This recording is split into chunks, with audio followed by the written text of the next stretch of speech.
Wow. I mean, seriously, it's got me right just about defending Marvel here.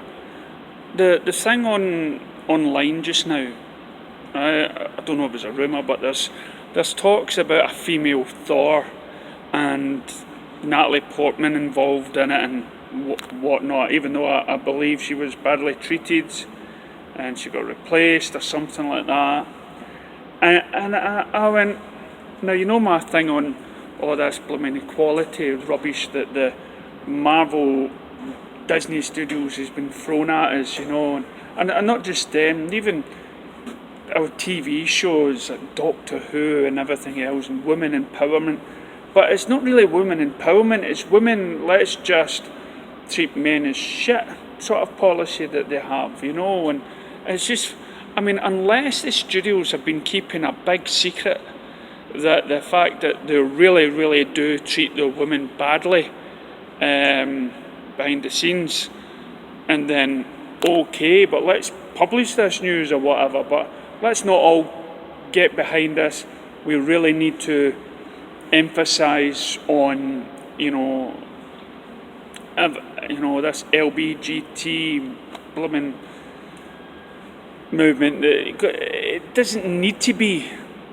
And to have a female Thor, why? There are so many other characters, and I presume, in the Marvel Universe which you can base movies on.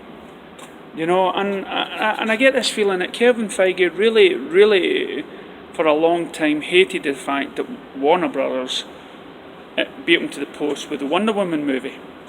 Because all I heard after that was something like, Captain Marvel was the first ever female superhero.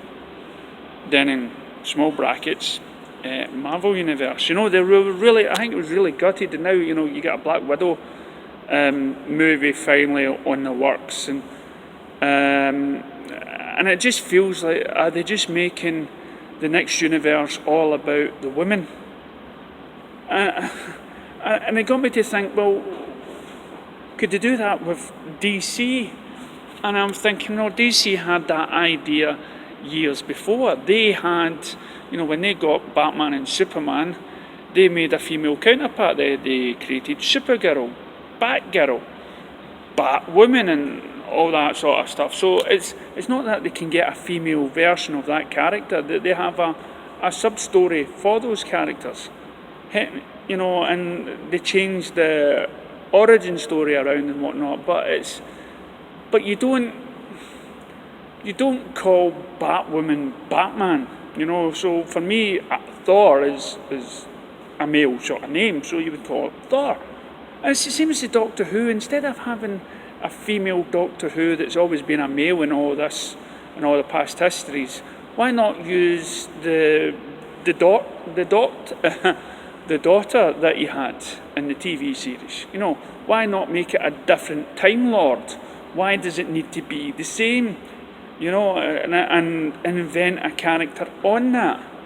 I mean, there have been posts about women saying, "Oh, it's about time the Marvel Universe has done this," and I'll give you a link. Neurotic web page was talking about this post, and I watched a wee bit of it, and it was very vile. It was, it was really a kind of hatred against men and walking over men, I felt, and in order to push this gender stuff on our faces. And for me, I don't understand people that will support this or go to the movie to see this. And I was asked in one of my previous questions, in the YouTube videos, should we boycott DC movies and whatnot because of the treatment? And I says, no, you've got to still show support. But in this scenario, because there's talks about a Supergirl movie instead of a Superman, and I believe that if you feel that there's wrongdoing when it comes to the characters, and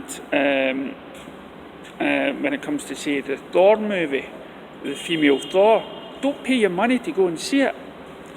I'm in I'm, I don't think I would want to actually go and see a Supergirl movie knowing that they haven't bothered their shirt with a Superman movie. But who am I to say? I'm not in control. But for me, it's me making a statement. You know, it's not that I will boycott every other female, but it's just I feel that there was an alternative reason to make a Supergirl movie instead of a sequel to Superman. We have the Batwoman TV show just now, and that is getting ridiculed, you know, because of the cheesiness and stuff of it. And right now, I feel like I shouldn't support that because we should have already had a Batman TV show. Okay, we had a wee bit glimpse in Gotham, and we had a wee glimpse of Clark, Superman in Smallville. But then again, we did have Superman and Lois Lane, you know. But I just feel that Marvel was really going to kill itself here, and I hope it does for that reason. Not because of any other reason, but to make a point. You know, I don't blindly I know there's a lot of support out there for the Marvel Universe, but seriously, are you going to support this movement where they are just going to really make your characters, you know, destroy whatever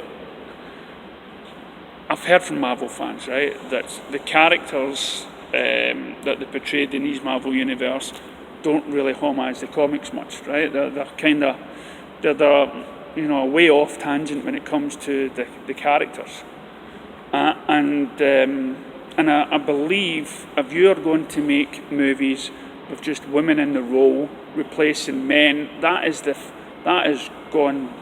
You shouldn't support that. You should support, of course, women movies like Alita, the Warrior Angel, or whatever it is movie, which I'm dying to see, by the way, but not because of the idea behind it. I mean, what's next? Are you going to, instead of Iron Man, Iron Woman, Hulk, She-Hulk, and just really shit on the men previously done? And I just says, no, come up with original ideas. I don't mind the She-Hulk idea because that is a character in itself. But to replace somebody like Thor and give a woman the powers you're taking away. We're living in a world now where we're having to have, you know, instead of just gender, it's race.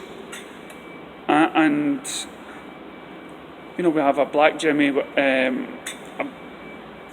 black Perry White, and we have all these black characters that are just put on TV shows just to make it equal, and it shouldn't be if they're written as a certain ethnic. I mean, I would hate a black James Bond. I would hate a black who else? A black Superman, because that's not the character. But I wouldn't mind if they created a different character. You know, for those roles, I don't mind a black secret agent, but don't make it 007 because he wasn't written as that group. Don't make 007 a woman. It wasn't written that way. That you're destroying the character. Why not make it 009? So remember Man of Steel when they got Jimmy Olsen and they made him some sort of spy, and then he gets killed within 2 seconds. Now Jimmy Olsen he wasn't a strong character to be in a movie, and he was always looked at as, you know, a sort of pathetic character, even though in some of the comics he's turned out to be a superhero. But at least that doesn't destroy the character. That gives you a new way of looking at it. You know, a new way of looking at him. And for the brief moment he was there, it was a sort of hero. So you kind of can change the character a little bit, but keep the gender and ethnic true, and just don't change it because of political or these modern time issues. You're just destroying the fan base. I heard the comics don't really do well, and when Marvel did this with Thor in the comics, it didn't sell. So take note, listen to the fans, and I would hate for Marvel to destroy themselves like this. But we shouldn't. But at the same time, we shouldn't support this.